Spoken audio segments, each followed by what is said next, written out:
Alhamdulillah, orang nyolong merempak katanya Mbak Danis tempat pembuatan interior jok mobil. Jadi Lun Tuan sangat merasa puas. Di usia Lun yang ke-68 tahun, merempak dengan siro anak muda yang punya bakat, punya semangat tinggi, iaitu Ananda Hafiz. Lun sangat berbahagia. Maka kepada Ananda Hafiz bersama dengan seluruh kru para pekerja di tempatnya, Lun Tuan berharap juang yang tinggi, semangat juang yang tinggi dalam berbuat. Karena kalau Lun Tuan buktikan bahwa kekompakan animenya baik kerjaan kala yang sidro nyongkoh, yang sidro tukang cok, yang sidro tukang bohlim, kemudian menghasilkan hasil yang sangat luar biasa. Nyo bak tepat anime lagi kan mudah.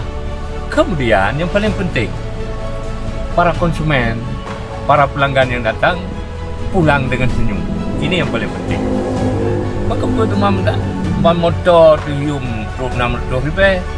Baca ira dua cukup. Lagak kau semangat bar buka pintu syok. Lo semangat dan babai ke dia. Jadi kan sakit. Tapi nyom yang itu biar badanisnya umpan motor lagak.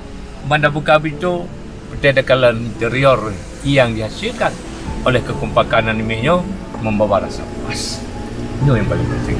Karena lampu padah mengaceh itu dulu. Munyo kadiate padai jatuh. Artinya apa? Munyo puas ada habis lesem tu anak hoja. Kita puas.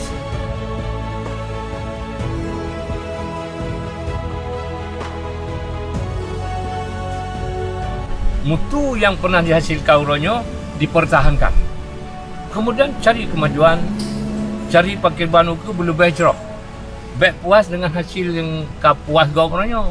Partisipan harus ada peningkatan. Dari hari ke hari harus ada peningkatan dan seterusnya. Demikian pesan Lun, mudah-mudahan Tanjung Bandung dapat berada di dalam lindungan Allah Subhanahu Wa Taala.